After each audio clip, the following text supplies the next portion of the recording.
Welcome to Season 2, Episode 14 of Keke's Guide to Training Your Human. My name is Ken Van Camp. In each episode, Keke presents a dog's perspective on life and growing up in the human world. In this episode, Keke takes a look at human packs and tries to understand their mentality. I hope you enjoy our presentation as we start with Lesson 71, Understanding Human Packs. Lessons learned by a four-legged alien. Sometimes I feel like Harry Vanderspiegel, the extraterrestrial who crash lands on Earth and resident alien and gradually learns the secrets of humanity. Humans are a tough nut to crack, and like Harry, I spend a good amount of time wondering about these peculiar beings I've taken up with. What drives their pack? Why do they love or hate other humans, or dogs for that matter? Humans bond for the strangest reasons. Sometimes it's proximity and a desire to protect one another. I get that. There's strength in numbers, which is why we dogs travel in packs. But that's where the similarities end. Humans can belong to more than one pack. A single human can herd with one group that loves dachshunds, another that hunts for bargains in bougie boutiques, and a third for overexposed photographers. Weird stuff. How's a puppy to understand all this? Religions. Sometimes humans gather because of common beliefs.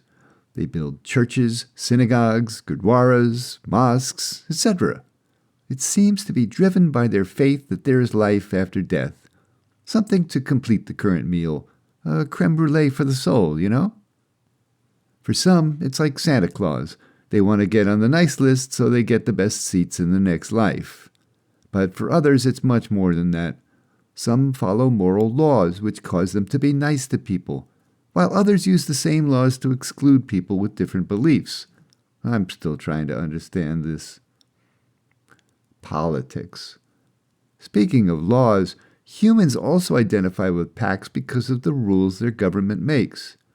I was excited when I heard about the big parties in our country, even though they had boring names like Democrats, Republicans, and Libertarians. I learned the hard way, these parties are not ragers. Steer clear. Appearances. Some humans unite over skin or hair color, which makes no sense to me. I could wag my tail just as easily at a black lab as at a yellow one.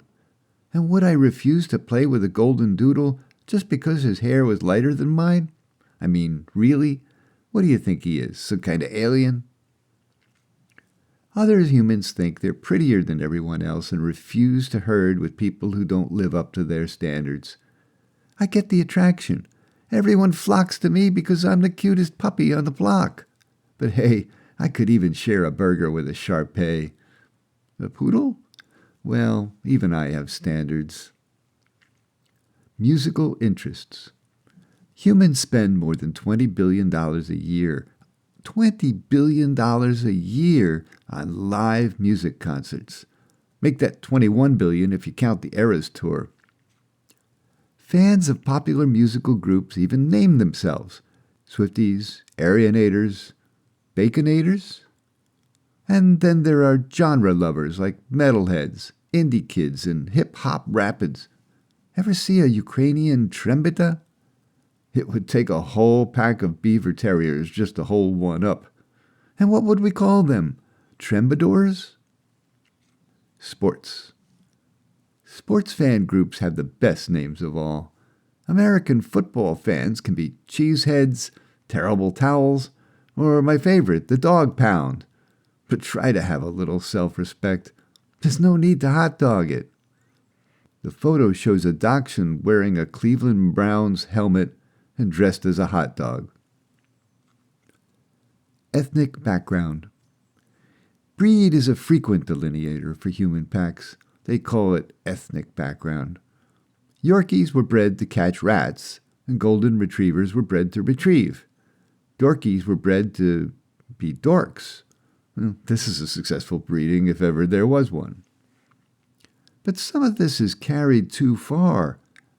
Pit bulls have a reputation for being mean, but my next-door neighbor Flash is a pit bull, and he's the kindest dog I know. Like Harry Vanderspiegel, I recognize the diversity of the universe and the absurdity of human preferences. It doesn't take an alien to alienate. Just remember, labels don't have to define you. We can all shake our labels, but only dogs can shake their tails. Thank you for listening to this episode of Keke's Guide to Training Your Human. I'm Ken Van Camp, and I hope you've enjoyed this performance. If so, please rate it and leave feedback. You can post feedback on our Facebook page or email. The addresses are in the episode description. We are dropping a new episode of Keke's podcast every weekend on all major podcast apps. Make sure you follow Keke's Guide so you'll be notified as each episode becomes available. So what will happen next? In her next episode, Keke takes a look at tourists, the pros and the cons, mostly cons, or ex-cons.